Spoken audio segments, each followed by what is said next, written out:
시작.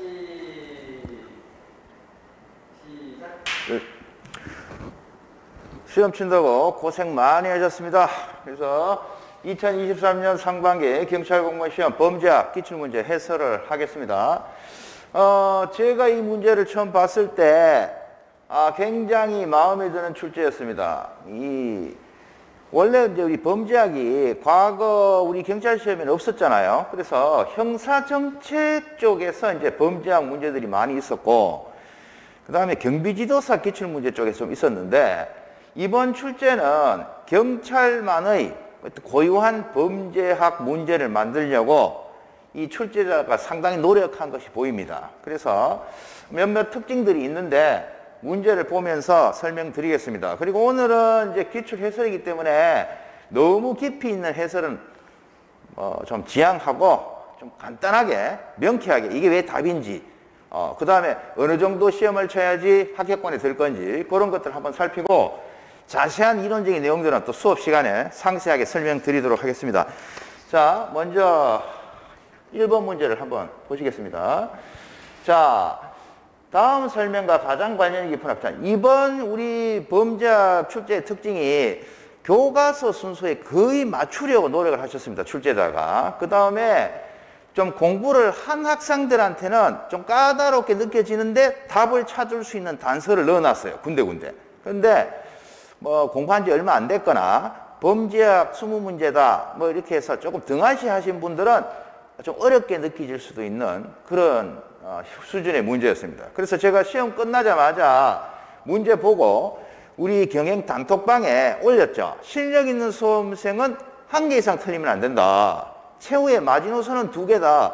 이게 좀 강하게 염준으로 치면 아주 매파적인 그런 글을 올렸더니 우리 수험생 중에 긴 모양이 눈물 짓는 이모티콘을 올리셨다고요. 그래서 그분은 한두 개 더 틀리신지 모르겠는데, 제가 조금 비둘기파적인 그런 식으로 이야기를 한다면 2개 정도 틀려도 합격권은 되지 않겠나.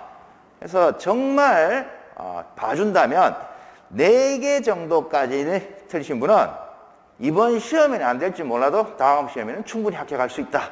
이렇게 보고, 내가 4개보다 더 많이 틀렸어요 하시면 저한테 오셔서 더 열심히 수업 듣고 공부를 하셔야 되지 않겠나 이렇게 생각됩니다.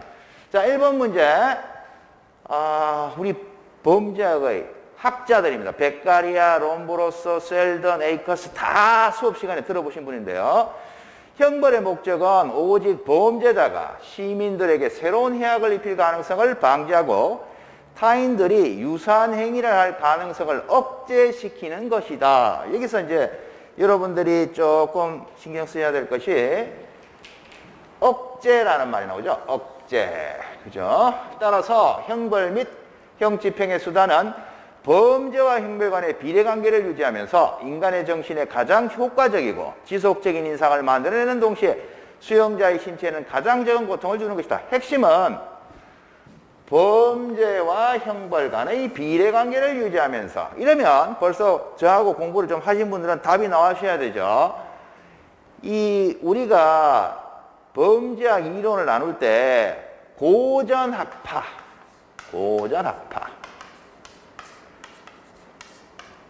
실증주의 학파, 실증학파, 실증주의 학파 상관없죠. 고전학파 쓰는 거, 여기 실증학파일까요? 이렇게 나눈다면 이 고전학파의 특징이 뭐예요? 엄격한 형벌을 비판했습니다. 그죠? 그래서 이 고전학파의 얘기가 억제 이론, 범죄와 형벌 간의 균형을 맞춰라, 비례관계를 유지하라. 이 고전학파 이야기하는 거네. 딱 나오고 가장 큰 힌트가 이거죠. 범죄와 형벌이죠.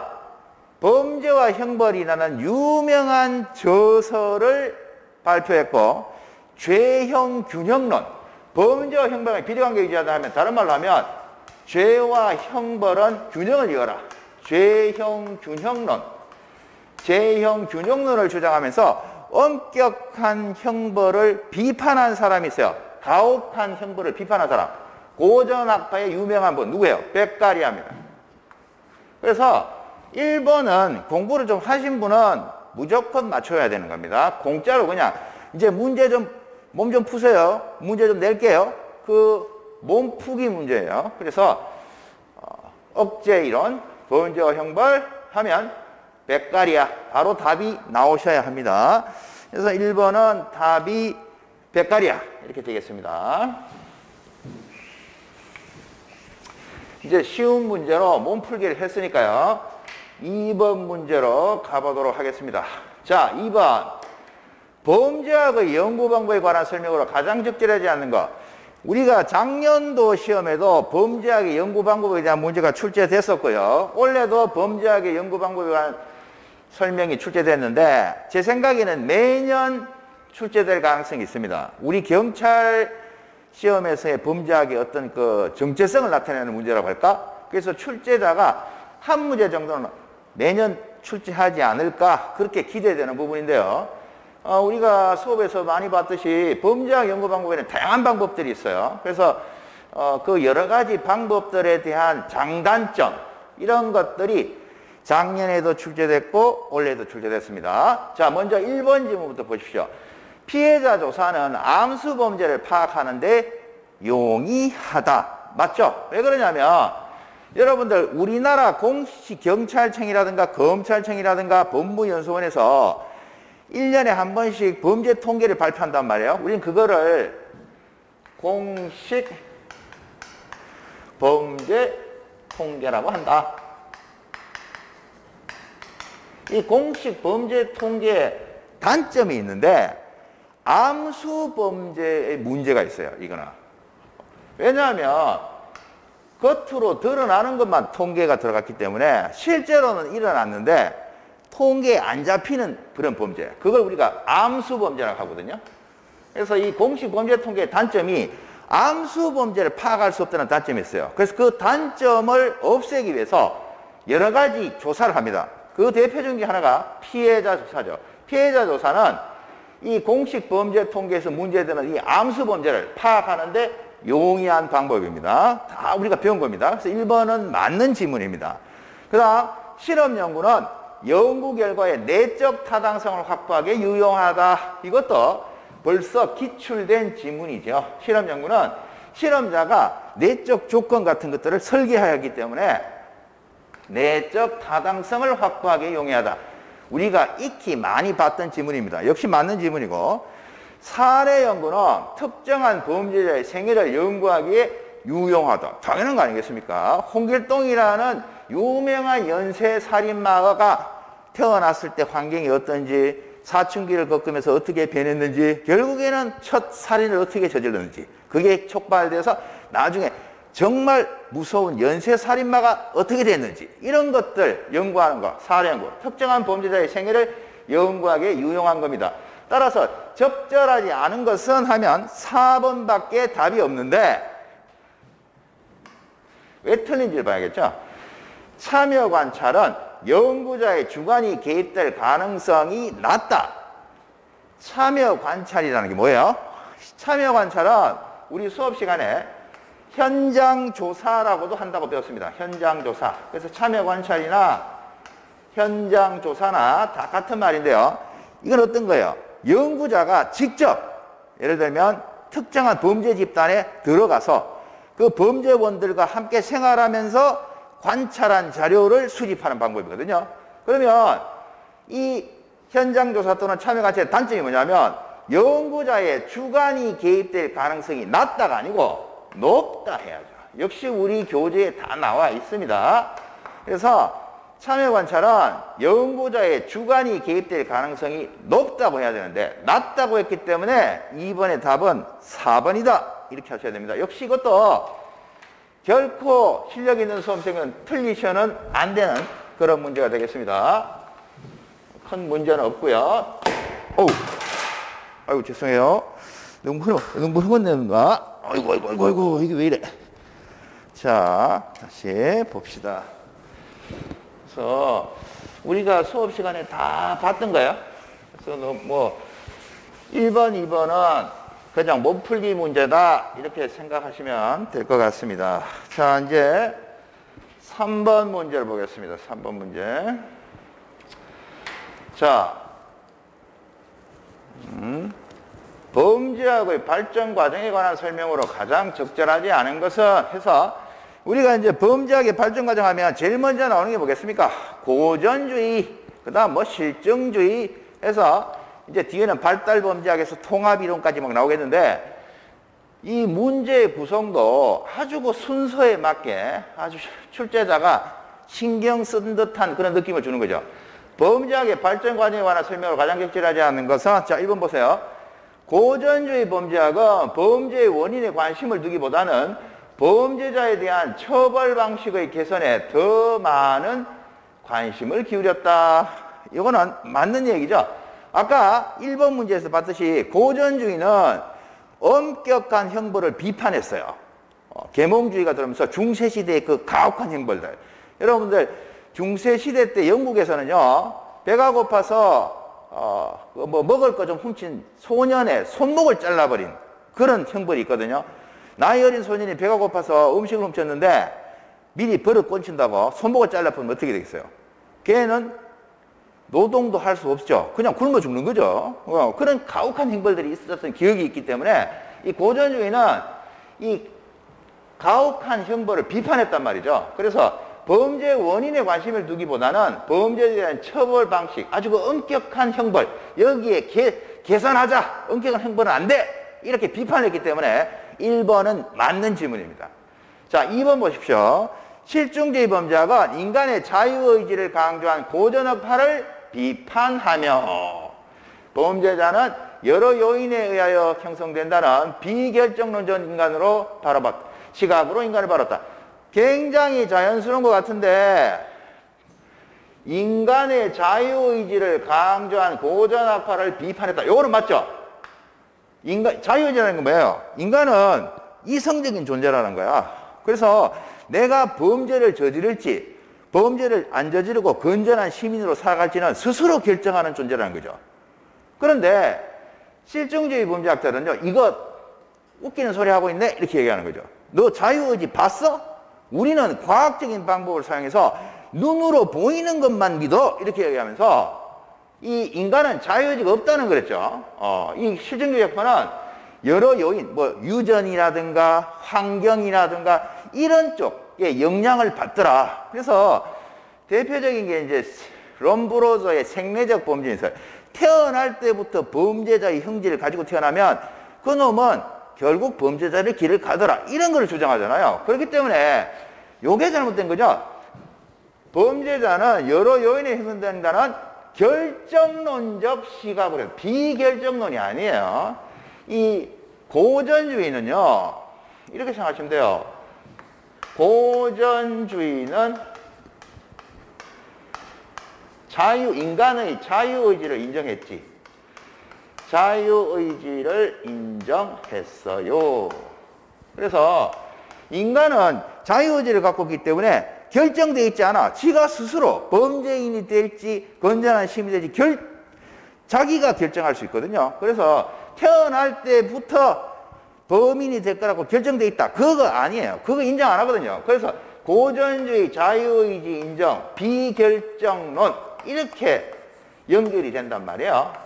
고전주의는 인간의 자유의지를 인정하기 때문에 결정되어 있지 않아요. 지가 선택할 수 있어요. 합리적 선택 이런 게 바탕이 돼가지고 비결정론이에요. 그래서 실증주의 범죄학은 인간의 자유의지를 강조하는 고전학파를 비판하며 범죄자는 여러 요인에 의해 형성된다는 결정론적 시각으로 인간을 바라보았답니다.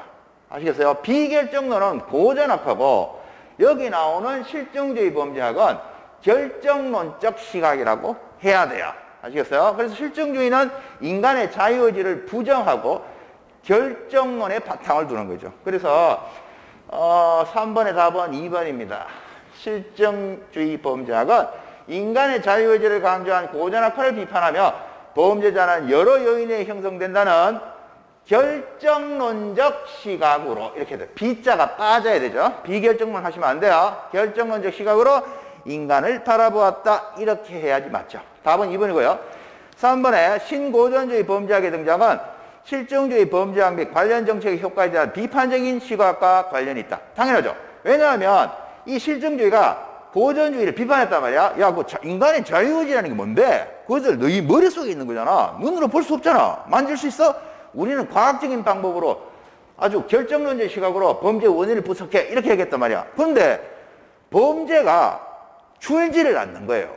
그 실정주의가 맞다면 범죄가 획기적으로 줄어야 되는데 범죄가 도리어 늘어나야 되란 말이야. 그래서 신고전주의라는 게 새로 나타난 거죠. 신고전주의 범죄학에 등장한 실증주의 범죄학 및 관련 정책의 효과에 대한 비판적인 시각과 관련이 있습니다.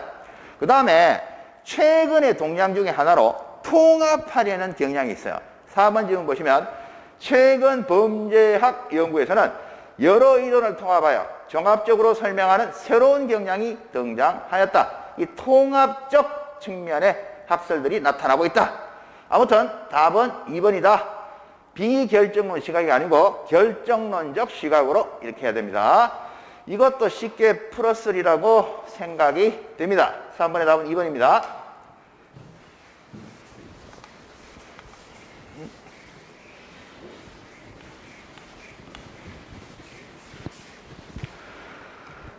자, 그리고 이제 4번 문제를 보겠습니다. 자, 역시 또 순서에 맞게 생물학적 범죄 원인론 출제하셨습니다. 생물학적 범죄 원인론에 대한 설명으로 가장 적절하지 않은 것.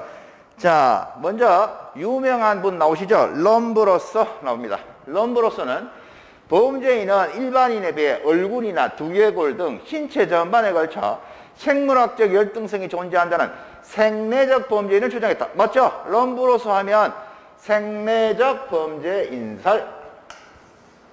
당연한 거고요. 2번 크레치먼은 인간의 체형을 크게 세장, 근육, 비만형 등으로 분류한 후 각각의 신체 특징별 성격과 범죄 유형을 연구하였다. 이거는 뭐 우리 두문자까지 만들었었잖아요. 비운세가 크레치머. 우리 애웠잖아요. 그죠? 그래서 이 세장형, 근육형, 비만형. 그래서 근육형을 운동형이라고 하잖아요. 그래서 비운세가 크레치머. 우리 뭐 입에 달달달달 할 정도로 애웠으니까 역시 이번도 맞습니다. 그 다음에 범죄인 가계 연구 덕데일 고다드 기억나시죠? 제가 학자 이름하고 가게 이름 붙여서 열었죠. 덕데일의 즈크가 연구, 즈크 가문 연구 맞잖아요. 그럼 답은 4번밖에 될 게 없는데, 자, 허칭스와 메드닉입니다. 허칭스와 메드닉은 제가 수업 시간에 말씀드렸죠. 이분들 덴마크 코펜하겐에서 연구하신 분들이에요. 덴마크의 수도 코펜하겐에서 연구하신 학자가 허칭스와 메드닉인데 뭘 연구하셨어? 덴마크 코펜하겐에서 입양아 연구를 하신 분입니다. 양자 연구하신 분이거든요. 자, 허칭스와 메드닉은 환경적 요인을 통제하지 못한 가계도 연구 한계를 보완하기 위하여 쌍생아를 대상으로 범죄와 유전과 연구했다. 바로 틀렸잖아. 쌍생아는 랑의 크리시안센, 제가 그때 말씀드렸잖아요. 그런 분들이고, 쌍생아가 아니고 허칭스와 메드닉은 입양아 연구. 덴마크 코펜하겐에서 입양아 연구를 하신 분이에요. 쌍생아, 쌍둥이 연구가 아니고요. 그러면 답은 4번. 1번부터 4번까지 틀릴 게 없어요. 결코 틀려서는 안 되고 저희들 다 봤던 겁니다. 4번의 답은 4번. 자, 넘어갑니다.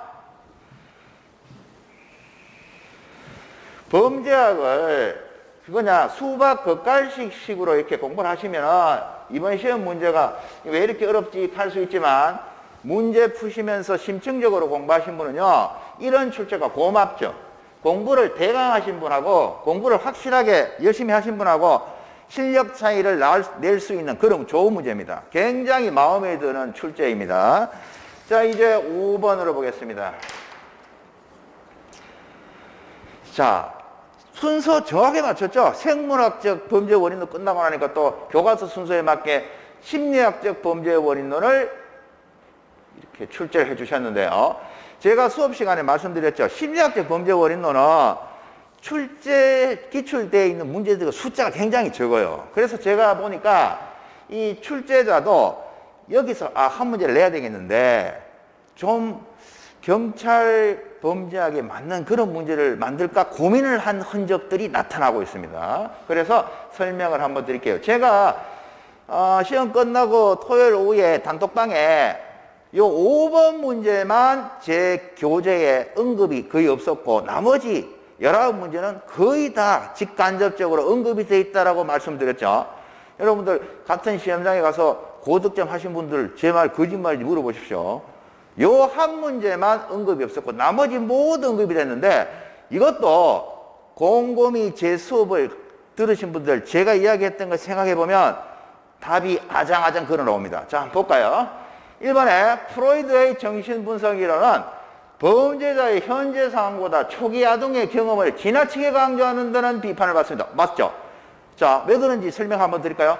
프로이드 정신분석학 해가지고 여러분들 이 성적 에너지, 리비도 이런 얘기 들어보셨을 거예요. 그리고 이런 거 왜 제가 순서 중요합니다 하면서 프로이드 정신분석학 할 때 구순기,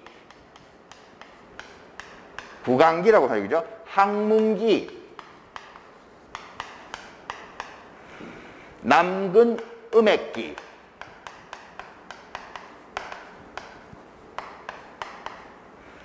잠복기, 외음부기, 성기기라고 하는데 외음부기 이런 순서 중요하다고 이야기했잖아요. 그래서 특히 이 항문기하고 남근음액기 순서 바꿔치기해서 출제 많이 하니까 꼭 순서는 기억해라. 그런데 이제 나이가 보니까 이거는 뭐 0세에서 몇 개월, 이거는 뭐 1년 몇 개월 이렇게 쭉 있었잖아요. 주로 어렸을 때, 제가 그때 말씀드렸죠. 이 프로이드의 정신분석 이론 중에 관련된 거, 오이디푸스 컴플렉스 수업 시간에 이야기해드렸죠. 그리스 신화에서 나오는 거. 남자아이가 엄마를 성적으로 동경하는 겁니다. 아버지와 경쟁 관계입니다. 그래서 나를 낳아준 엄마에 대한 성적 환상, 죄책감에 시달린단 말이에요. 그 콤플렉스예요. 그런 것들을 해소하는 방법으로 범죄를 저질러가지고 처벌을 받게 되면 그 죄스러움이 사라지더라. 그런 식으로 오이디푸스 콤플렉스에서 이야기했잖아요. 이 역시 그런 내용들인데 어렸을 때의 어떤 성적 경험 이런 것들 굉장히 중시한단 말이에요. 그래서 초기 아동기의 경험을 지나치게 강조하는 비판을 받습니다. 그리고 너무 성적인데 집착하고 있다 이런 비판도 받고 있거든요. 그래서 1번은 맞는 질문입니다. 그 다음 스키너 아시죠? 우리 시험 치기 직전에 제 수업 들으신 분들은 제가 여러분들 이해 돕기 위해서 앞으로 그림 같은 거 많이 소개해 드린다고 했어요. 그때 수업 들으신 분은 이 스키너 상자 보셨을 거예요. 잘 보이는지 모르겠는데 여기 네모 상자 안에 쥐가 들어있어. 쥐가. 그래서 지렛대가 있는데 오른쪽 지렛대를 누르면은 저 밑에 전기가 흐르고 있는데 막 찌릿찌릿 하잖아요. 오른쪽 지렛대를 이 쥐가 탁 밟으면 전기가 멎어요. 발이 찌릿찌릿 안 한 거야. 그 다음 왼쪽 지렛대 딱 누르면 어떻게 돼? 맛있는 먹이가 탁탁 떨어지는 거야. 그러면 이 처음에는 아무 생각 없이 이 스키너의 그 상자 안에 있는 쥐가 이쪽 레버를 툭 때리는 거야. 근데 갑자기 맛있는 먹이가 툭 튀어나오는 거야. 그러면 애가 나중에 자동적으로 그 레버를 누른단 말이야. 아시겠어요? 이런 식으로 이 스키너 상자라는 실험이 굉장히 유명하거든요. 자, 그런데 보십시오. 스키너의 행동 이론은 외적 자극의 영향보다도 인지, 심리 등 내적 요인을 지나치게 강조했다는 비판을 받다. 이게 답이에요. 이거 틀렸어요. 이 스키너의 행동 이론은 이 스키너 행동이라는 게 뭐야? 학습 이론이 바탕이 된 거야. 배운다는 거야. 그래서 이 상자 안에 갇힌 쥐가 이쪽 레버를 들였을 때는 먹이가 안 나왔는데 이쪽 지렛대를 툭 밟으니까 맛있는 먹이가 툭 튀어나오네? 이거를 학습을 한다는 거죠. 그래서 나중에는 상자에 넣자마자 그걸 탁 때리더란 말이야. 이런 거니까 이 행동 이론의 바탕은 학습 이론이니까 배운다는 거거든요. 그러면 외적 자극의 영향을 강조하는 겁니다. 이 스키너의 행동 이론은 외적 자극의 영향을 지나치게 강조했다는 비판을 받아요. 외적 자극이 뭡니까? 이거 누르니까 맛있는 음식이 나오네? 이쪽 레버 누르니까 바닥에 전기가 흐르는데 이거 누르니까 바닥에 전기가 안 흐르네?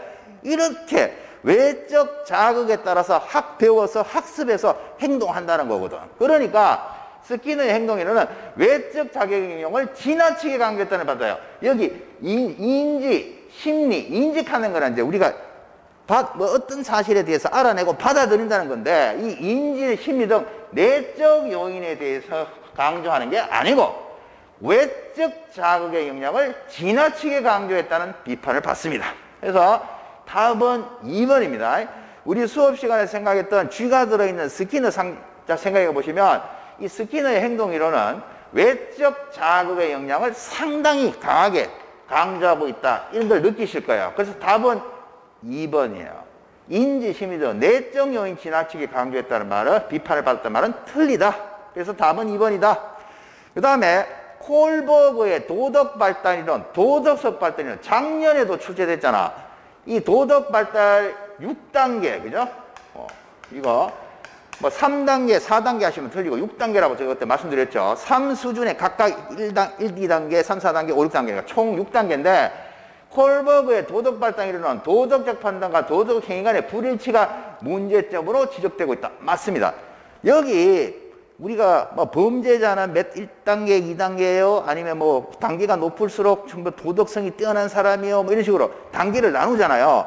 그런데 굉장히 성인 군자의 반열에 올라가 있는 그런 높은 단계에 있는 사람도 실제로 도덕적 판단은 굉장히 성스러운 높은 수준에 올라가 있지 모르지만 도덕적 행위에서 문제가 생기더라. 아주 굉장히 똑똑하시고 높은 수준에 올라가신 성인 군자들도 비도덕적 행위를 하더라. 이런 불일치가 발생될 수 있잖아요. 그래서 콜버그의 도덕 발달이라는 도덕성 발달과 도덕적 행위 간의 불일치가 문제점으로 지고 있다는 맞는 지문으로 보셔야 됩니다. 그 다음에 아이젠크의 성격 이론이잖아요. 우리가 아이젠크의 성격 이론하면 내성적인 사람보다는 외향적인 사람이 범죄에 친화되기 쉽다. 이걸 기억을 많이 하고 있는데 자, 요거 보세요. 아이젠크의 성격 이론은 극단적인 범행 동기를 파악하는 데 유용하지만 그렇지 않은 범죄자의 범행 원인 파악은 어려운 것으로 평가됐다. 요 지문은 오래전에 2000 몇 년도인지 정확하게 모르겠는데 오래전 기출 지문하고 유사해요. 이게 벌써 출제됐던 지문이에요. 아이젠크의 성격 이론은 극단적인 범행 동기를 파악하는 데 유용하지만 그렇지 않은 범죄자의 범행 원인 파악은 어려운 것으로 평가된다. 자, 이게 왜 맞느냐면 극단적인 범행 동기를 파악하는 거. 예를 들면 어떤 거겠어요? 우리 사이코 가자, 사이코. 반사회적 인격 장애자 또는 사이코패스. 그런 아주 상당히 심각하고 극단적인 범행 동기를 파악하는 데 유용해요. 대표적인 게 사이코패스라고 보시면 돼요. 그래서 이것도 저하고 문제 푸신 분은 알 거예요. 제가 그때 문제 낸 것 중에 2018년도 경비지도사 문제에 사이코패스가 저지르는 범죄를 가장 효과적으로 잘 설명할 수 있는 이론이 뭐게 그런 문제 출제됐다 그랬잖아. 그때 답이 인성이론, 다른 말로 성격이론이었어요. 아시겠어요? 그걸 제가 문제 풀어봤는 분은 머리가 돌아갈 거니까 아이젠크 성격이론은 사이코패스 설명하는데 가장 효과적이라고 이야기했다. 문제 풀어봤잖아. 그럼 이것도 옛날 기출문제를 안 봐도 맞출 수 있잖아. 사이코패스니까 연쇄살인마 이런 애들, 유영철이 이런 애들 사이코패스 점수 엄청 높았잖아요. 그래 유영철이 같은 연쇄살인마 같은 사이코패스의 범행을 설명하는 데 효율적이니까 극단적인 범행 동기를 파악하는 데 유용하잖아. 하지만 일반인은 그렇지 않은 보통 평범한 단순 절도라든가 이런 범죄자의 범행 원인 파악은 어려운 것으로 평가된다. 맞는 걸로 보셔야죠. 아시겠어요? 그래서 요게 제가 봐서는 이번에 20문제 중에 가장 어려운 문제 2개 중에 1개예요. 아시겠어요? 그래서 답은 2번으로.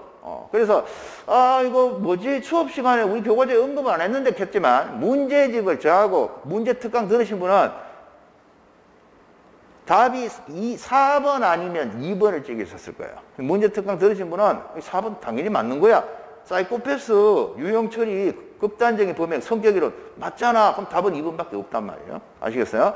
그리고 우리가 수업 시간에 봤던 스키너 상자, 쥐가 들어있는 상자 그림 생각해 보시면 외부 자극 영향 굉장히 강조했다. 그걸 쥐가 펴고 맨날 그런 행동을 한다. 이걸 똑같이 인간에게도 적용할 수 있겠네. 어떤 자극을 줘서 인간이 어떤 행동을 했을 때 야, 이 새끼야 그거 하지 마! 이래 버리려면 안 할 거야 말이야. 막 아이고 착해 그렇게 계속해 그래요 그럼 계속 할 거란 말이야. 이걸 쥐의 어떤 그 행동을 인간에게도 적용시킬 수 있다고 한 사람이 스키너거든. 그러면 역시 외적 자극 영향을 지나치게 강조했다. 실제로는요 외적 자극을 줘도 인간 같은 경우는 머릿속으로 생각한단 말이야. 아 근데 이게 맞을까 줄까 판단을 한단 말이지. 근데 그런 쪽은 등하시하고 외적 자극의 영향을 강조했죠. 그래서 5번의 답은 2번밖에 없습니다. 이런 얘기입니다. 이 문제 맞췄으면 거의 100점이지 않을까 저는 그렇게 생각합니다. 제가 꼽은 가장 수준 높은 문제 두 문제 중에 한 문제였습니다. 이번에 됐고요. 뭐 아직 결론은 안 났습니다만은 제가 시험 치고 한 개 정도 틀리는 게 맞다. 두 개가 말주노시다 했는데 역시 저하고 같이 문제 풀고 공부하신 분이 성적을 잘 받았다는 얘기를 들었어요. 그래서 그나마 다행입니다. 열심히 공부했던 그런 보상을 받은 것 같습니다. 이 범죄학은요, 그냥 뭐 좀 얕보고 날림으로 공부하신 분한테는 굉장히 블랙홀처럼 이거 교과서 없던데 이거 뭐지? 이렇지만 조금 신경 써서 기초부터 찬찬히 공부하신 분들은 전부 다 연결이 되죠. 그래서 어떤 문제가 나와도 크게 걱정 없이 맞출 수 있습니다. 그래서 5번은 2번입니다. 자, 6번 문제를 보도록 하겠습니다. 자, 6번. 다음 중 미시적 관점에 해당하는 것. 저는 이 문제 보고 깜짝 놀랐어요. 제 수업 듣는 김모양이 시험 치기 직전, 시험 치기 하루 전 우리 기본 수업에 와가지고 이제 시험장을 경보로 간다 그랬잖아요. 가기 전에 제 수업 와가지고 선생님 마지막으로 질문할 게 있는데요. 미시 이론하고 거시 이론하고 어떻게 구별을 했는데 그 문제가 나왔어. 그분 뭐 몇 개 틀린지 모르겠는데 아주 점쟁이에요. 그래서 5분 시험 안 돼도 다음 시험 될 거예요. 뭔가 느낌이 왔다는 거예요. 공부를 하니까 이게 출제될 것 같은데 라는 느낌이 온 거죠. 자, 여기서 제가 이제 부연 설명 좀 드리겠습니다. 이 범죄 원인론을 여러 가지로 나눌 수가 있거든요. 근데 이제 범죄 원인론을 이런 식으로 나눌 수가 있어요. 범죄 원인론 해서 두 가지로 한번 나눠보자. 자, 첫 번째가 개인적 차원의 범죄 원인론입니다. 개인적 차원의 범죄 원인론. 그 다음 사회적 차원의 범죄 원인론. 이렇게 나눠 볼 수가 있는데요. 개인적 차원의 범죄 원인론에는 어떤 것이 있느냐? 우리가 문제에서 봤던 생물학적 범죄 원인론.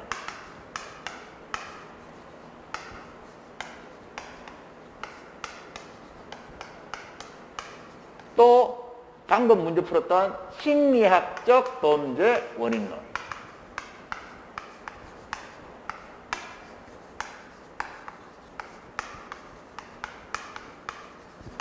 생물학적 범죄 원인론, 심리학적 범죄 원인론 이런 것들이 개인적 차원의 범죄 원인론이라면 사회적 차원의 범죄 원인론은 이것도 다시 두 개로 나눠 볼 수가 있어요. 이렇게 거시 이론,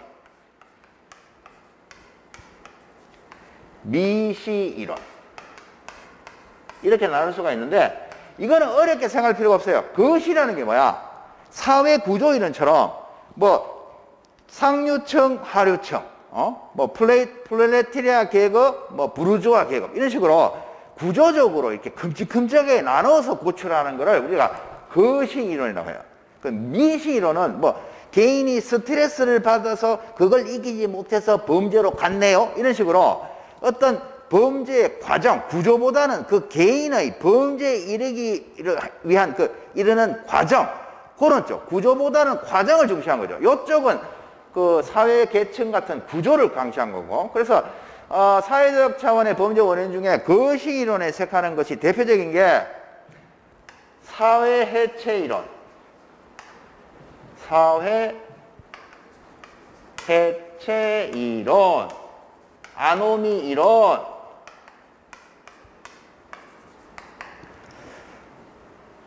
하위 문화 이론,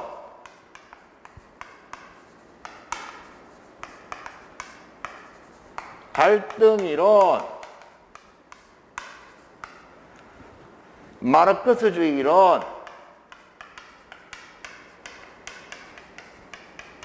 뭐 이런 겁니다. 거실은 느낌이 딱 오죠? 부르주아, 프롤레타리아, 상류층, 지배층, 하류계층, 피지배계층 이런 식으로 미시 이론하면 대표적인 것이 일반 긴장 이론, 개인의 어떤 스트레스 이런 게 범주로 간다는 거죠. 일반 긴장 이론.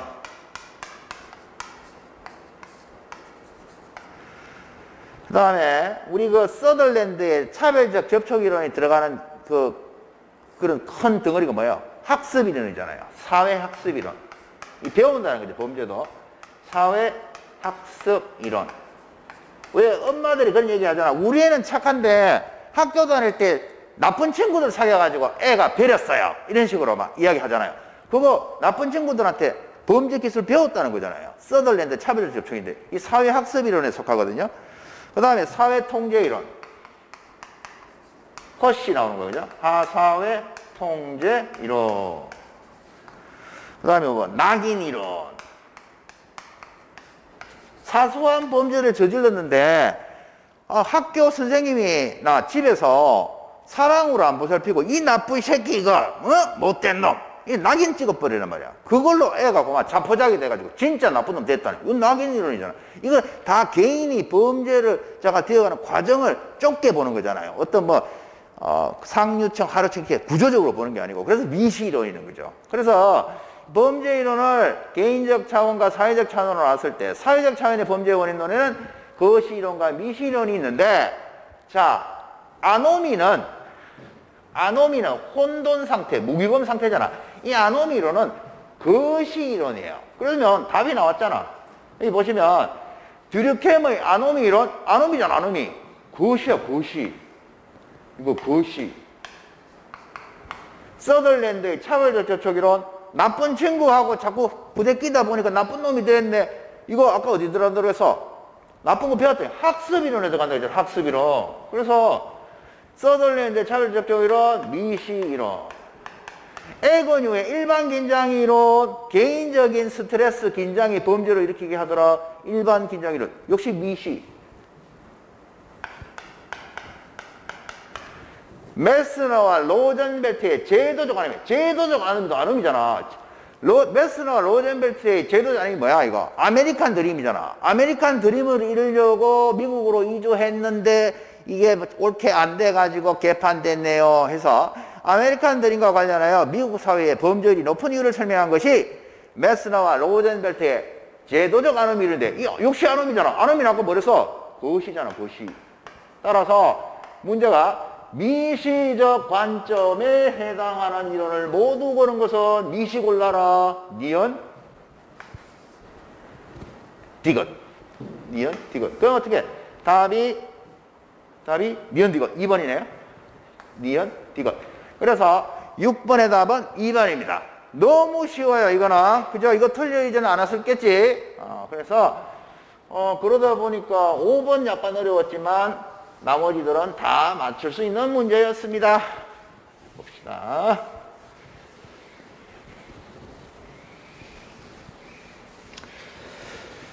제가 이렇게 작년에 이렇게 해설을 하면서, 문제 처음이었잖아요. 작년에 우리 또. 처음이었고, 문제가 좋다느니 출제자가 신경 썼다 이런 생각 전혀 안 들었는데, 이번 문제는 보면 볼수록 출제자가 출제를 잘하셨다. 아주 제가 좋아하는 유형의 문제를 출제를 해주셨다. 그리고 군데군데 정답이 될 만한 걸 숨겨놨다. 그래서 참 좋은 출제라는 생각이 드는 겁니다. 솔직히 개인적으로 굉장히 취향에 맞는 출제자입니다. 이분 계속 이렇게 출제해 주셨으면 좋겠어요. 자, 7번 보겠습니다.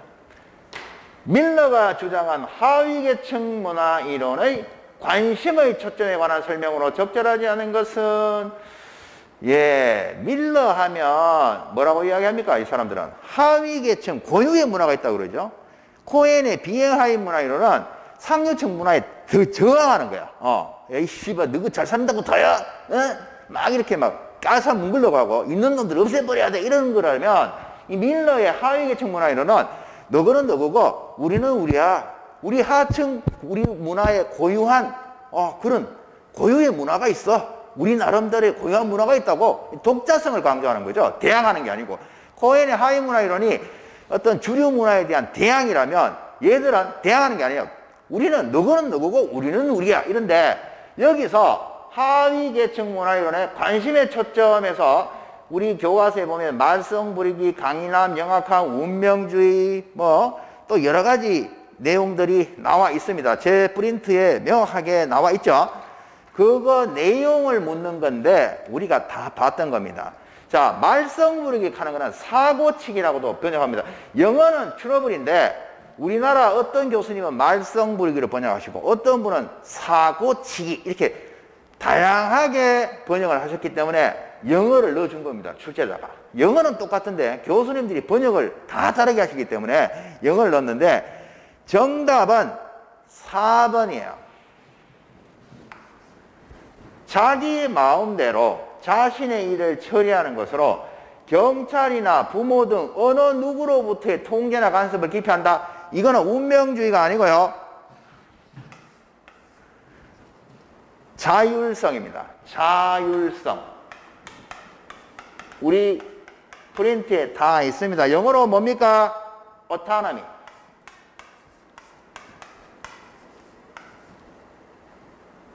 NOMI 해죠. NOMI.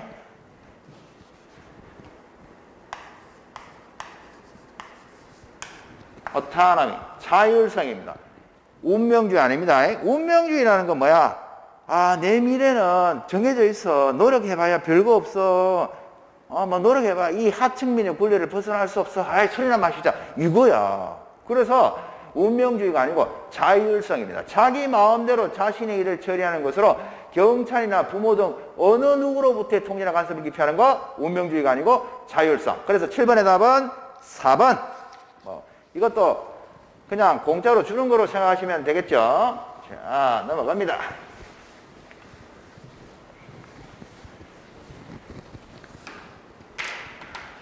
자, 8번 문제 보겠습니다.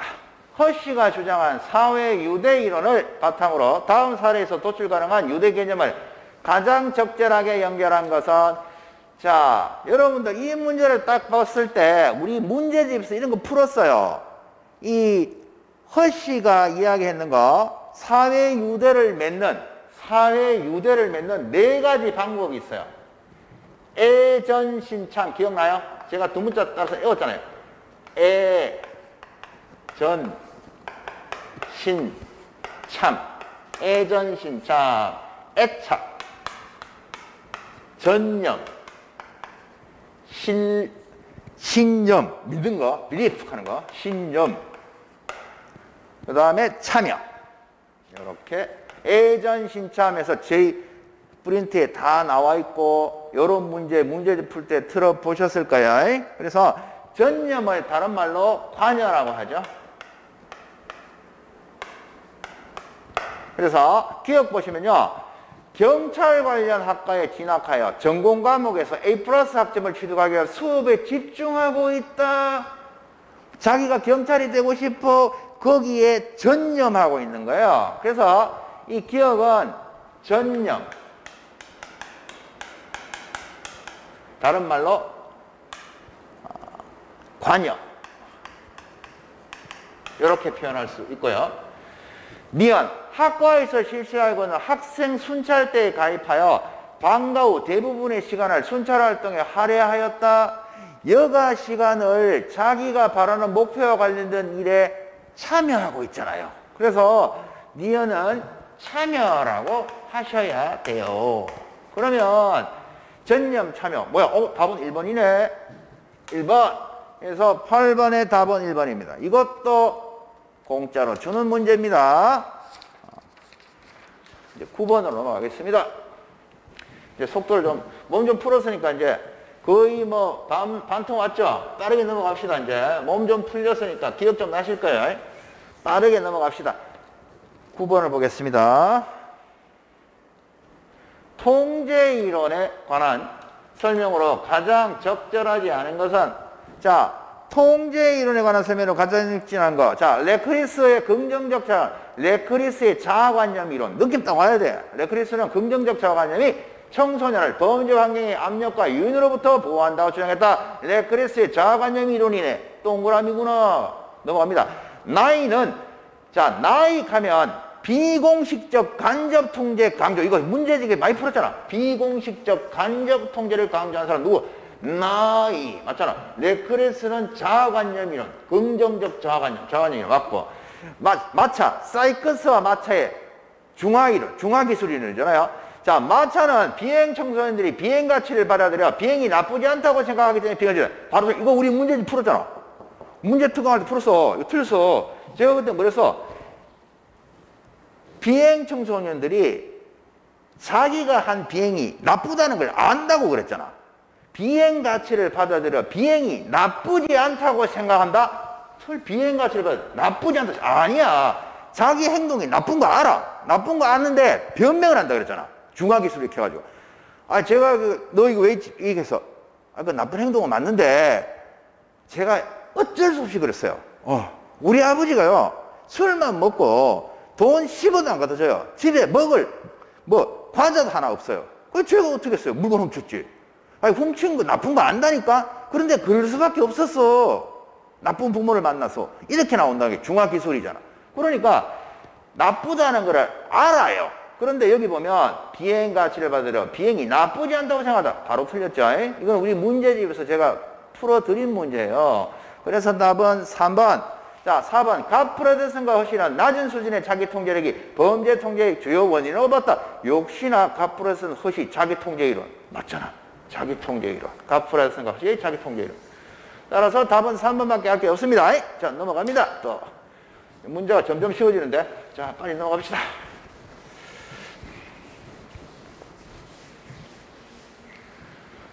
자, 이제 10번 문제. 반환점이 보이네요. 10번 문제 보겠습니다. 다음 사례를 읽고 기억위원회 적용 가능한 이론에 관한 설명으로 가장 적절하지 않은 것은, 자, 답은 고등학교 시절 학교 친구의 따돌림을 받고 게임에 빠져 지내던 중 TV에서 본 조직폭력배 두목의 일대기에 심취하여 그의 행동을 흉내내다가 범죄를 저질렀다. 이것도 우리 문제집에서 문제 특강할 때 엄청 풀었잖아. 이거 누구야? 글레이저 또는 글레이저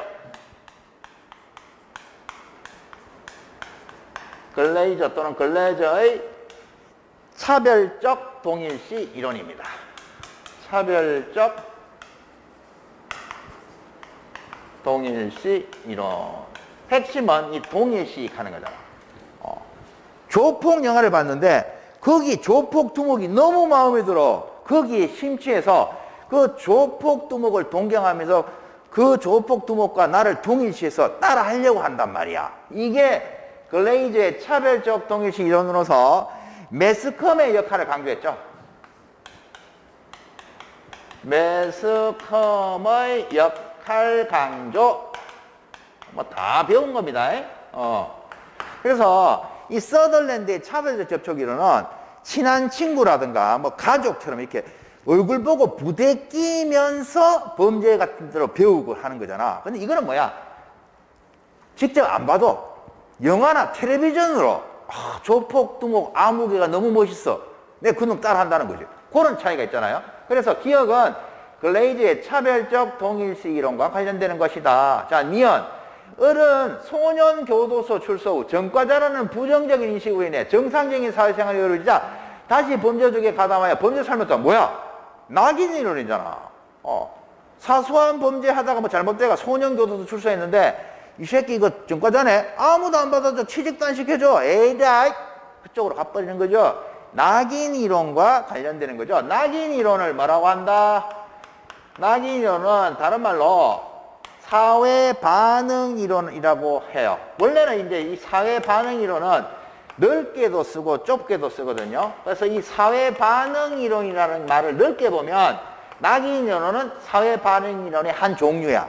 그런데 사회 반응 이론을 좁게 이야기하면 낙인 이론을 다른 말로 사회 반응 이론이라고도 합니다. 이렇게 할 수 있습니다. 낙인 이론은 다른 말로는 사회 반응 이론입니다.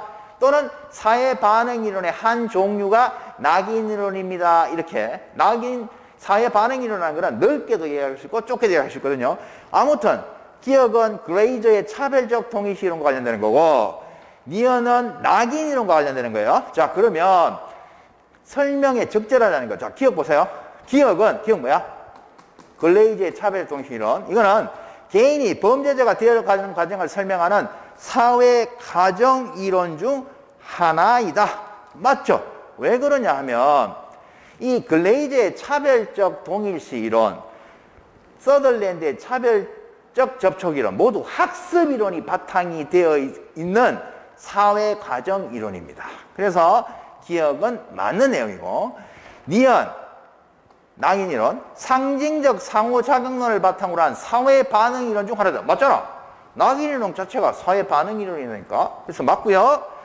그다음 3번 기억. 이 기억을 주장한 글레이저 맞네요. 글레이저는 직간접적 접촉을 통한 동일시에 의해 범죄 행위가 학습될 수 있다고 봤어요. 맞는 걸로 보셔야 돼요. 특히 이 간접적 접촉을 강조했죠. 그래서 기억도 3번도 맞는 걸로 봤고 그럼 답이 적절하니까 4번이 돼야 되거든요. 4번 한번 볼까요? 니언을 주장한 베커, 낙인 이론이잖아. 낙인 이론을 주장한 베커는 일탈 행위를 1차적 일탈과 2차 일탈 바로 틀렸네요. 베커는 자, 이 낙인 이론과 관련된 학자들이 많이 나오는데 이거는 기본 중에 기본이잖아. 1차적 일탈과 2차적 일탈로 구분하는 사람은 베커가 아니고 누구야? 레머트잖아. 베커가 아니고 레머트입니다. 레머트라는 학자가 여기 보다시피 1차적 일탈과 2차적 일탈로 나눴고 베커는 뭐였어요? 주지위, 아웃사이더 이런 개념 우리 수업 시간에 다 했잖아. 예를 들면 유명한 강사가 있어요. 너무 잘 가르쳐요. 사람도 착하고 너무 잘 가르친 것 같은데 뭐 인자한 아버지, 학원 직원들에게도 친절한 강사님, 학생들도 아껴주고 무엇보다도 실력이 일타야. 막강해. 그런데 하나 때문에 없어졌잖아. 뭐? 저 새끼 저거 성범죄자야. 옛날에 발찌 찼는데 그거 숨기고 강사 됐거든. 그 한마디에 다른 모든 지위가 내려앉는다고. 퇴출돼서 쫓겨나서 폐인된다고 그랬잖아. 그게 주지위로서 기능하기 때문에 낙인이라는 것이. 그 정도로 무섭다고 얘기했잖아요.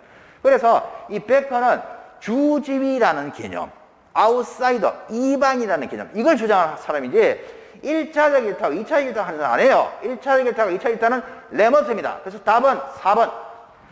10번의 답은 4번밖에 할 게 없습니다. 자, 됐죠? 넘어갑니다. 공부하신 분들은 답을 다 찾을 수 있습니다.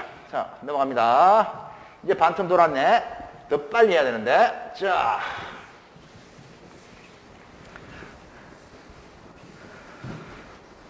자, 이제 11번으로 갑니다. 비판범죄에 관한 설명으로 가장 적절한 것은 자, 제가 수업 시간에 말씀드렸죠. 비판범죄이라는 것도 넓게 광의로 설명할 수가 있고요. 급진적 갈등 이론에서 좁은 의미로 쓸 수도 있습니다. 여기서는 갈등 범죄학과 관련된 넓은 의미의 범죄학입니다.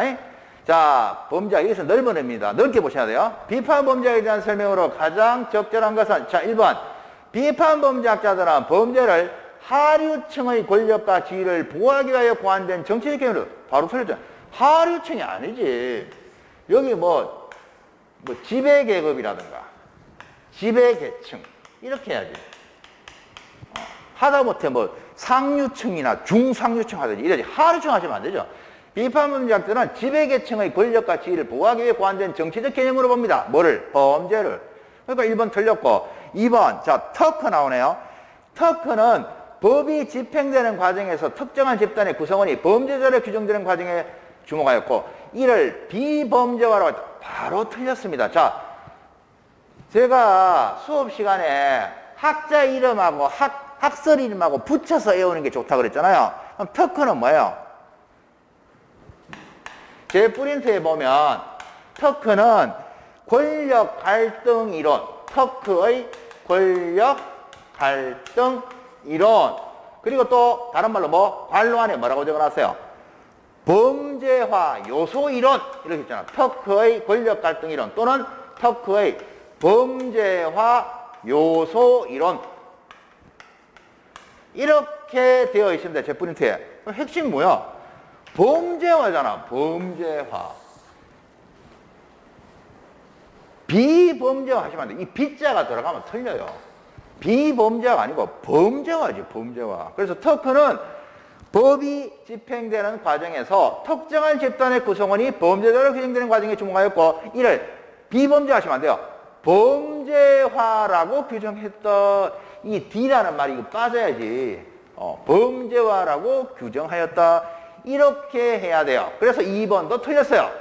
그 다음에 3번 볼드의 집단 갈등 이론. 이것도 항상 제가 볼드, 집단 갈등, 볼드의 집단 갈등은 에어라고 그랬잖아요. 볼드의 집단 갈등 이론은 범죄를 집단 간 투영의 결과로 보았으며 여기까지 맞단 말이야. 범죄를 집단 투영 결과 봤어. 맞는데 강도, 강간, 상해와 같은 개인적 차원의 정적 범죄를 설명하기 위하다. 이거 완전히 엉터리죠. 강도, 강간, 사기와 같은 개인적 차원의 전통적 범죄를 설명하는 데 유용하다? 말도 안 되지. 이 볼드의 집단 갈등 이런 뭐야? 집단의 대립, 파업한다. 노동자들이 막 재벌한테 월급 올려주고 노동시간 줄여줘. 안 그러면 우리 파업할 거야. 이 집단끼리, 지배계급, 피지배계급 뭐 이런 식으로요. 뭐 노사관계, 이게 집단과 집단의 갈등이 일어나서 범죄화 되는 거를 이야기하거든. 그런데 강도, 강간, 사기 같은 개인적 차원의 전통적 범죄, 이거하고는 거리가 멀죠. 그래서 역시 3번도 틀렸어요. 그럼 답은 4번이네요. 이 퀸이는 시험에 굉장히 많이 나오잖아. 작년에도 나왔잖아. 퀸이는 노동자 계급의 범죄를 뭐로 나눴어요? 적응범죄와 저항범죄로 구분했습니다. 저항범죄를 다른 말로 뭐 대항범죄라고 합니다. 저항범죄나 대항범죄나 같은 말이에요. 벌써 작년에 출제했잖아. 맞잖아. 답은 4번밖에 없어요. 4번이 정답. 됐죠? 이렇게 넘어가면 되겠습니다. 11번의 답은 4번.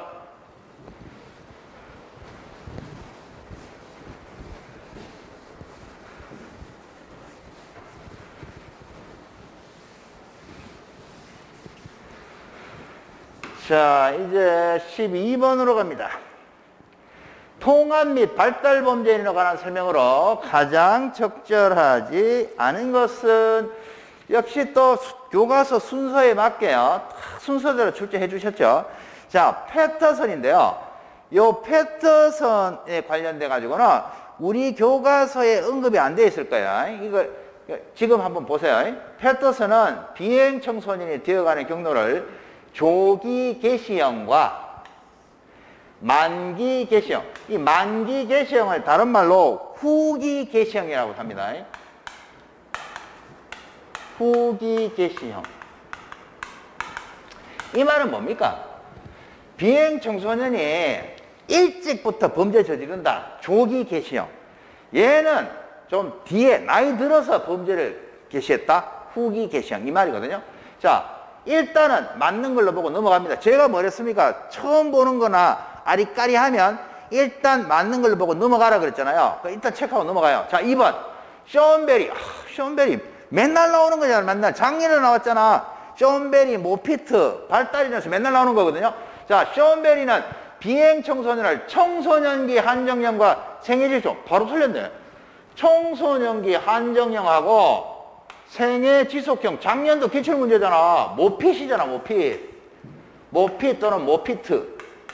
쇼온베리가 아니고 모핏. 볼 것도 없잖아. 답이 2번이야. 이 공짜로 주는 문제야. 작년도 기출문제 지문 바꿔놓은 거야. 아시겠어요? 쇼온베리는 상호작용 이론이잖아. 상호작용 이론. 자, 그 다음에 3번. 엘리어트와 동료들. 작년 기출문제 지문을 뺏긴 거잖아. 엘리어트와 동료들은 사회유도가 강한 청소년일수록 성공 기회가 제약되면 긴장을 느끼게 되고 불법 수단을 활용할 가능성이 크다. 제 프린터에 요 문장 그대로 중요하다고 작년도 기출문제에 관련됐다고 적어놨잖아. 그대로 나왔잖아. 4번. 샘슨과 라옵. 연령에 따른 범죄행위의 지속성과 가변성이 인생의 중요한 전형의 발전성과 그 결과에 영향을 미친다. 그대로 교과서에 있습니다. 너무 쉬워요. 답은 2번 넘어갑니다. 존베리가 아니고 모핏. 그래서 공부를 옳게 안 하신 분은요, 1번 저거 뭐지? 존베리, 모핏 헷갈리는데? 이러면 백발백중 쳐지는 거고, 공부를 명확히 하신 분은 그냥 한 2초 만에 푸는 거죠. 너무 쉽구나. 이렇게 넘어가는 겁니다. 자, 13번을 보겠습니다. 13번.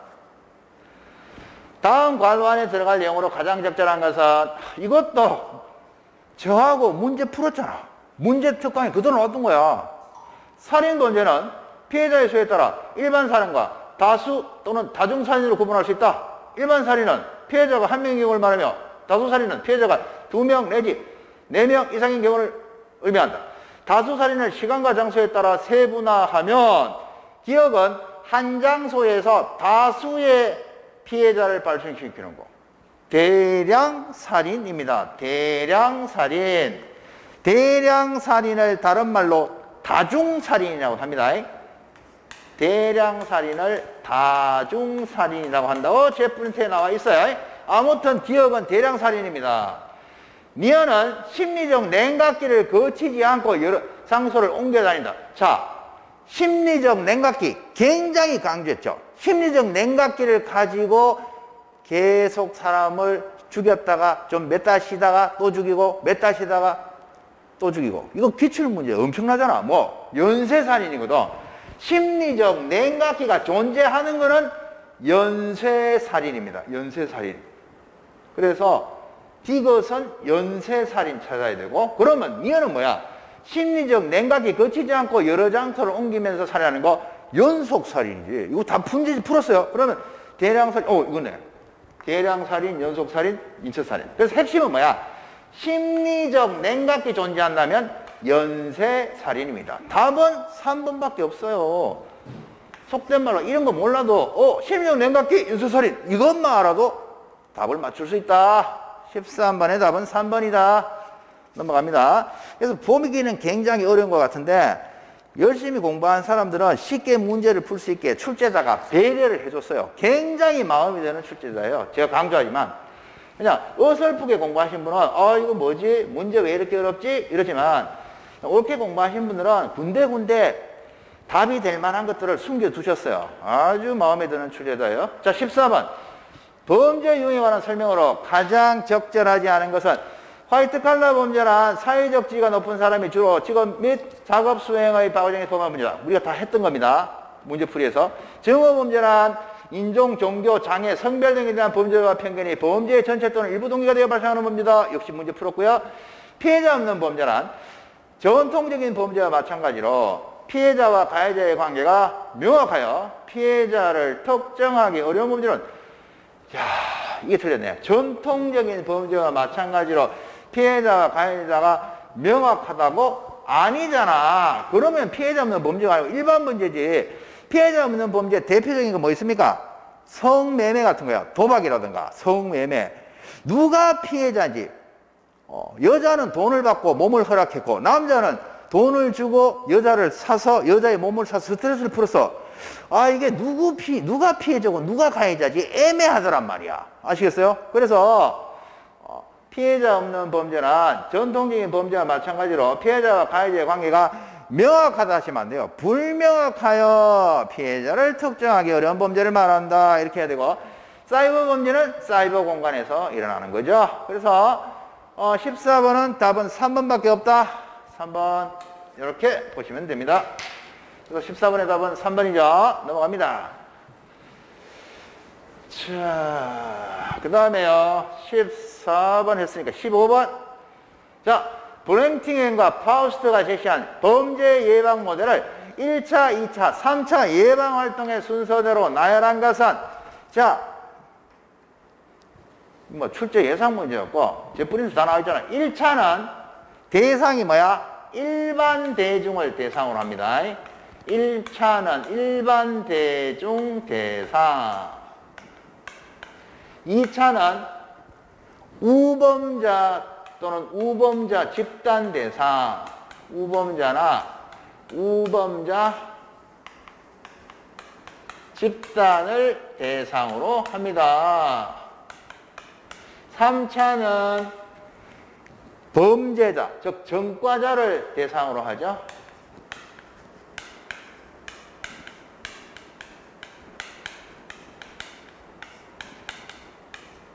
이게 바로 머릿속에 들어가야죠.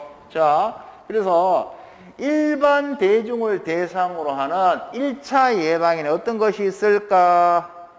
여기 일반 대중을 대상으로 하는 1차 예방에는 이웃감시, 민간경비, 제 뿌리째 다 있어요. 비상벨 설치 이런 거. 물론 여기 비상벨 설치 이런 것도요, 조금 좀 특수한 경우로는 또 2차에 넣을 수도 있습니다. 왔다 갔다 할 수도 있지만 일반적으로 그렇다는 얘기고, 우범자 집단 대상으로 하는 거는 여러분들 상황적 범죄 예방 이론, 그죠?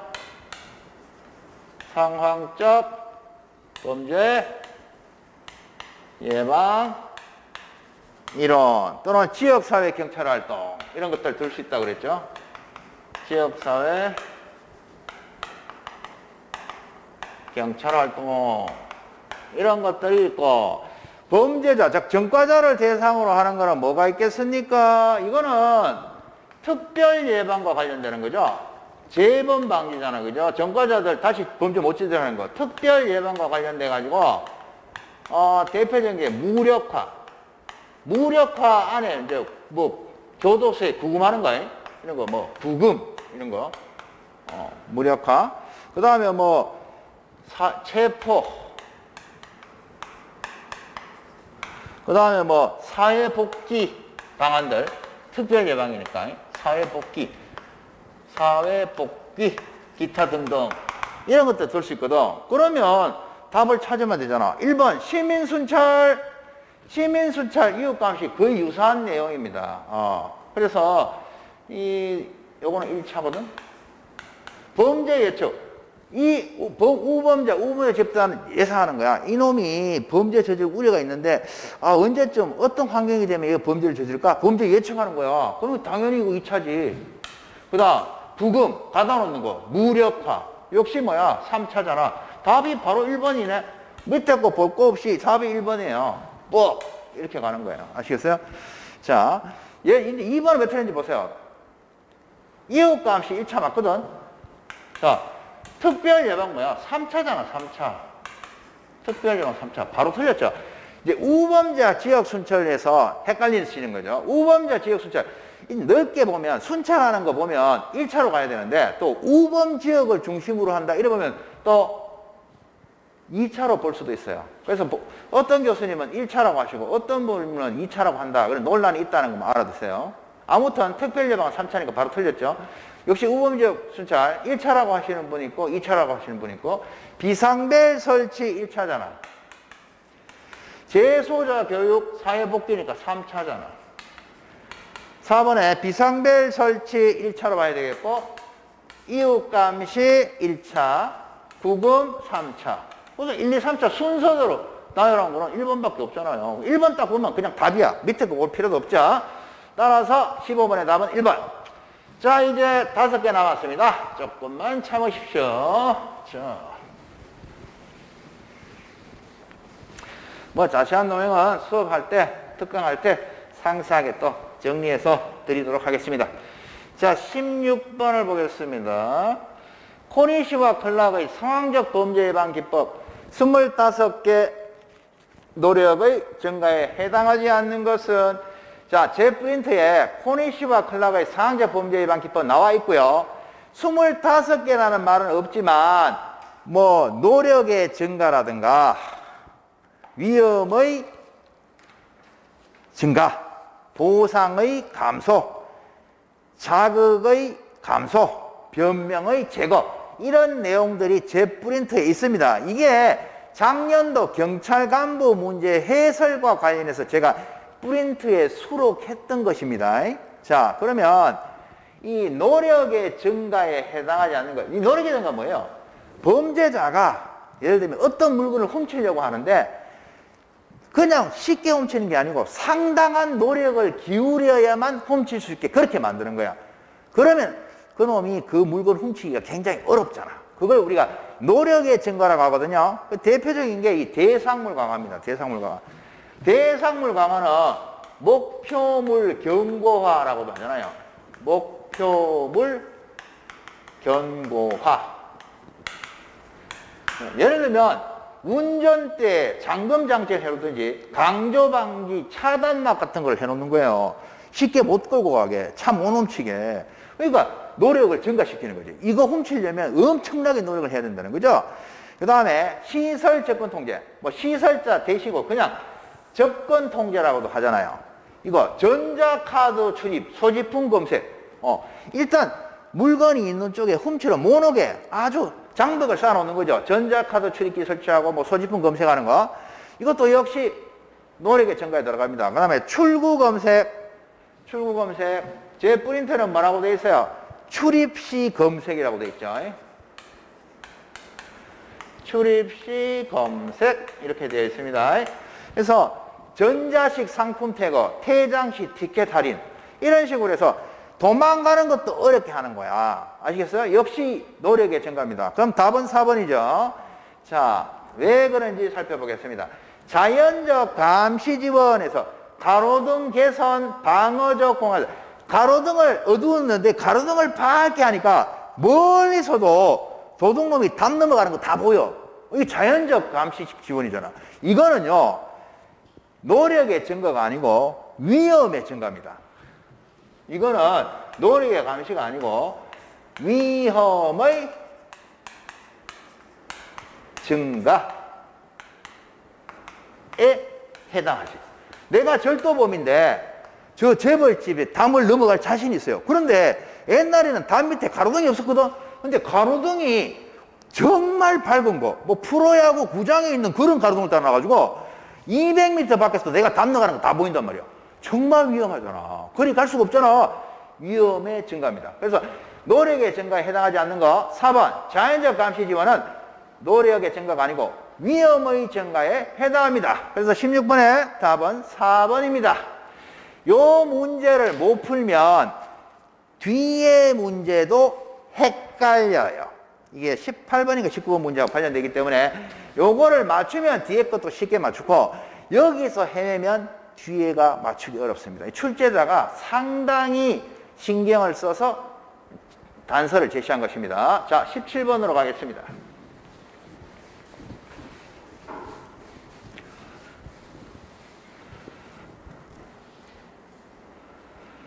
17번.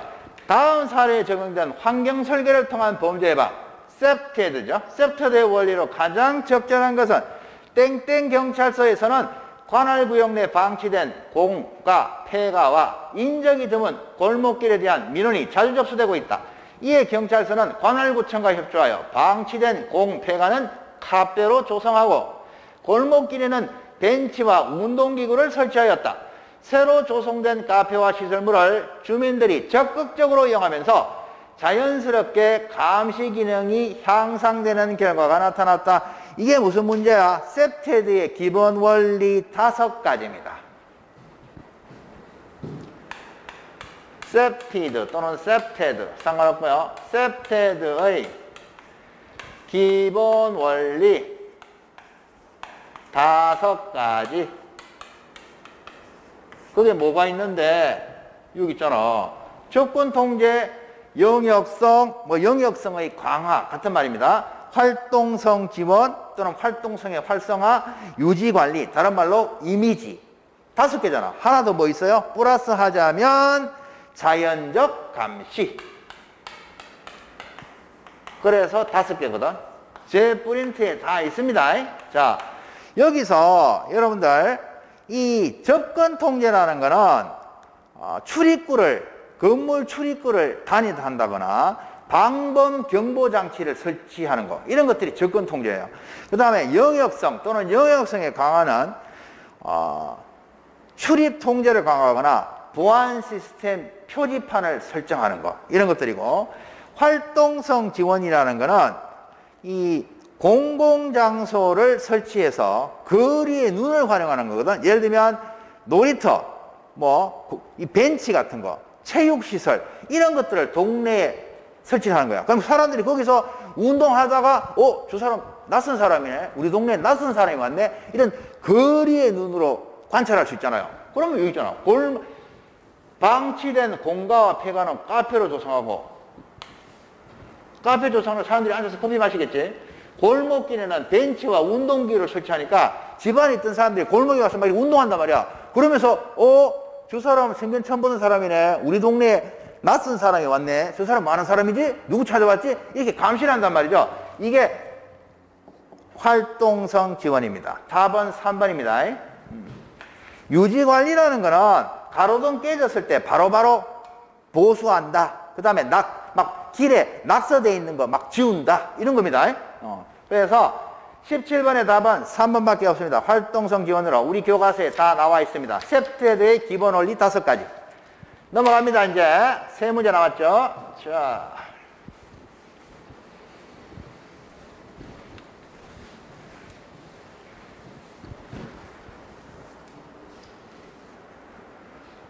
(18번입니다) 자, 그림이 나왔습니다.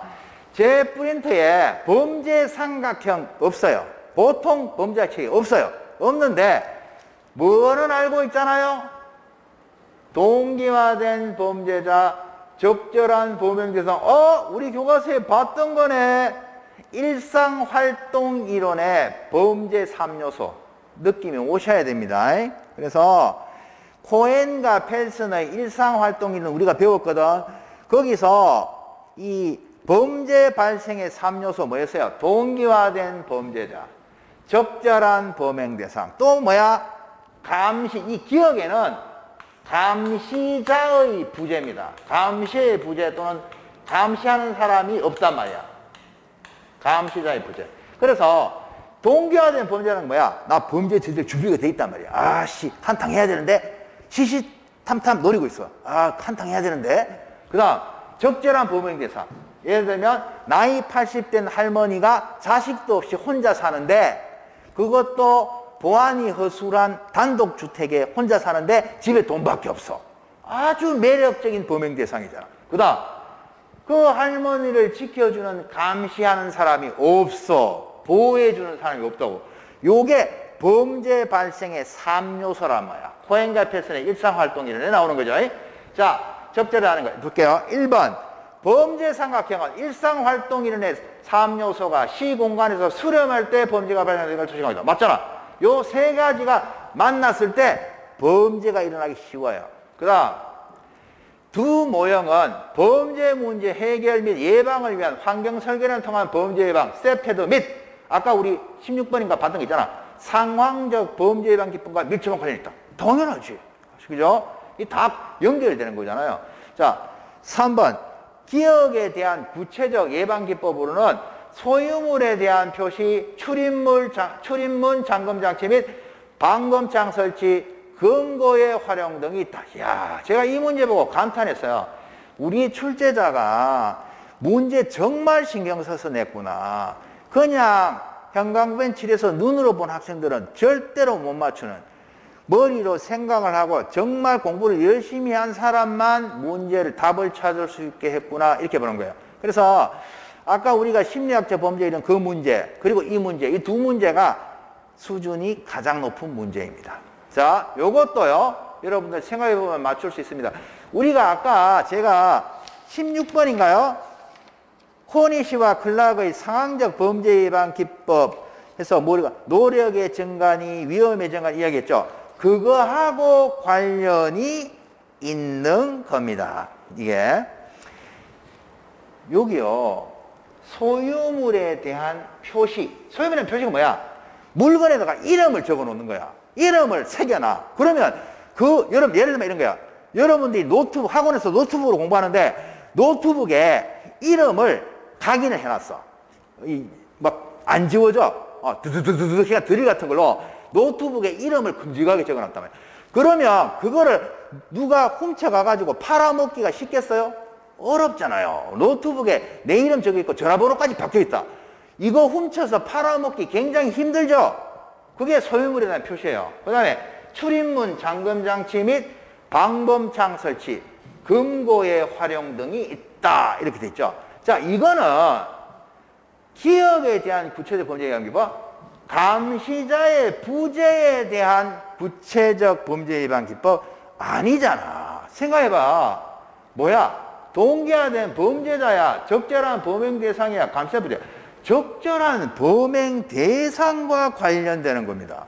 아시겠어요? 여기 소유물에 대한 표시, 출입문 잠금장치 및 방범창, 금고의 활용. 이거는 아까 16번에서 봤던 이 코니시와 클락의 상황적 범죄 예방 기법에 나오는 거야. 그러니까 이 물건에다가 이름을 적어 놓는다. 출입문 잠금장치 막 최신형으로 해가 함부로 못 들게 만든다. 이건 뭐와 관련되는 거야? 동기화된 범죄자도 아니고 감시의 부재도 아니고 적절한 범행 대상에 관계되는 거잖아. 그러니까 기억이 뭐야? 기억. 감시자의 부재잖아. 감시자의 부재에 대한 범죄 예방 기법 아니지. 기억이 아니고 적절한 범행 대상에 대한 구체적 범죄 예방 기법으로 소유물에 대한 표시, 출입문 잠금장치 및 방범장 설치, 금고의 활용 등이 있다. 이렇게 가야 되겠죠. 아시겠어요? 그래서 답은 3번밖에 할 게 없어요. 4번 볼까요? 수정무형 이거잖아.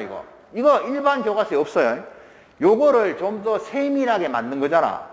여기 다 들어있잖아. 범죄자, 장소, 대상 다 들어있잖아. 그래서 수정무형은 기억의 개념을 보다, 이 감시자의 부재, 이거 개념을 보다 구체화한 것으로 동기화된 범죄자를 사적으로 통제할 수 있는 통제인, 장소와 시설을 관리할 수 있는 관리인, 범행 대상을 공사적으로 보호할 수 있는 감시인으로서의 역할을 강조했다. 통제인, 관리인, 감시. 맞죠? 그래서 답은 18번에 3번밖에 없어요. 아시겠어요? 그래서 앞에 나왔던 심리학적 범죄 이론, 그 문제, 그 다음 28번 문제가 가장 수준이 높은 문제라고 사료되는데요. 맞추셨을 거라고 믿습니다. 자, 됐고요. 자, 이제 19번을 갑니다. 19번. 다음이 설명하는 범죄 피해에 관한 이론으로 가장 적절한 것은 인구 통계학적 사회부조적 요인이 개별적 생활 양식의 차이를 야기하고 이러한 생활 양식의 차이가 범죄 피해 가능성의 차이로 이루어진다고 본다. 예컨대, 자, 이게 핵심이네. 예를 보면 알잖아. 밤늦은 시간까지 술집에 가거나 혼자 밤늦게까지 일하는 생활 양식을 가진 사람은 그렇지 않은 사람에 비하여 상대적으로 범죄의 가능성이 필요하다. 핵심이 뭐야? 생활 양식이네. 그럼 답이 뭐야? 2번이네. 생활 양식 노출 이론입니다. 그냥 문제 안에 출제자가 답을 주는 거죠. 앞에 문제에서 막 긴이 다 빠져가지고 정신이 오락가락 하신 분은 이거 못 맞추지만 앞에 문제 답 근근히 찾으신 분들은 19번은 공짜로 주는 거네. 힌델란과 가프레드슨의 생활 양식 노출 이론이네. 바로 2번을 1초 만에 찍을 수 있어야 합니다. 이 집합효율성 이론은 사회 유대 강조하는 거라고 말씀드렸고 이거 다 배웠던 거잖아요. 자, 넘어갑니다. 이제 드디어 마지막 20문제네요. 자, 20문제만 맞추면 만점이 되겠네. 물론 중간에 한두 개 틀릴 수는 있지만 제가 봐서는 저하고 문제까지 풀고 하시면요 한 개 이상 안 틀렸을 겁니다. 제가 출제했던 동형 모의고사가 이번 시험보다 한두 개 정도 더 어렵습니다. 수준이 더 높습니다. 그러니까 이거는 당연히 한 개 정도밖에 틀리시면 안 돼요. 2개 틀리시면 못 친 거라고 생각됩니다. 자, 20번 보겠습니다. 20번. 회복적 사법. 역시 또 범죄 피해자 파트에서 나왔네요. 이번 시험은 이제 뒷부분, 교정 이런 쪽 보안처분, 이런 형법이라든가 교정하게 나오는 이유, 뭐 일부러 출제 안 했죠. 부속법령 출제 안 하고. 그 이유가 뭐겠습니까? 경찰만의 고유한 범죄학 시험을 출제하고 싶은 출제자의 욕심 아니면 의지입니다. 제가 봐서는 아주 바람직합니다.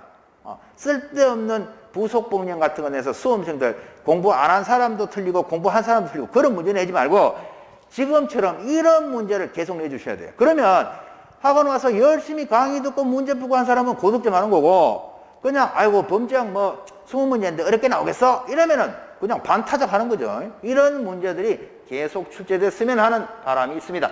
회복적 사고에 관한 설명으로 가장 적절하지 않은 거 피해자, 가해자, 지역사회 등의 참여를 중시하죠. 이 전통적인 거는 범죄자는 처벌하는 데 중점을 줬단 말이야. 근데 그게 아니더라는 거야. 이제는 범죄자, 피해자, 지역사회가 모여서 서로 화해를 하고 범죄 이전의 단계로 돌아가자는 거야. 피해를 회복하고 범죄자들도 지역사회로 복귀할 수 있게 해주자. 그게 회복적 사법이거든요. 그러면 1번 피해자, 가해자 및 지역사회 참여를 중시합니다. 맞고요. 중재나 협상 등 합의 등을 통하여 피해자의 효과, 가해자의 처벌의 풀 바로 틀렸잖아. 피해자의 회복 맞는데 가해자의 처벌이 아니에요. 가해자의 처벌이 아니고 뭐라고 해야 되겠어? 지역사회로의 복귀? 예를 들면 가해자의 지역사회로의 뭐 복귀라든가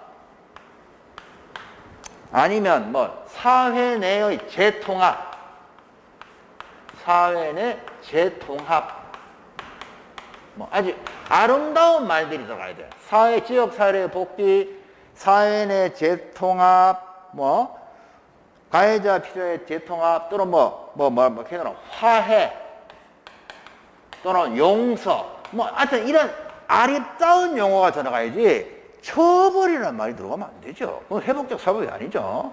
그래서 답은 2번이고 그 다음에 양형석걸 우리 프린트에 다 나와 있잖아요. 브레이스웨이트의 재통합적 수치 이론. 수치 뭐야? 아이 부끄러워 했잖아. 아이 부끄러워. 우리 다 했던 거야. 그러면 20번의 답은 2번밖에 없습니다. 가해자의 처벌이 아니고 가해자의 지역사회의 복귀 또는 사회 내 재통합 또는 가해자와 피해자의 어떤 화해, 용서 이런 훌륭한 말이 들어가야 되죠. 그래서 20번의 답은 2번입니다. 자, 이렇게 해서 우리가 생각보다 설명할 게 많았네요. 그래서 1번부터 20번까지 설명드렸는데 다시 한번 강조드리지만 훌륭한 출제자입니다. 굉장히 신경 써서 출제를 해주셨고 우리 경찰 시험만의 범죄학 유형을 정립하시기 위해서 많은 노력을 하시는 것이 보여집니다. 그리고 다행히 저하고 열심히 수업하신 분은 아주 고득점 하셨을 거라고 믿겠습니다. 오늘도 수고하셨고 자세한 내용은 수업 시간에 부연 설명하겠습니다. 수고하셨습니다.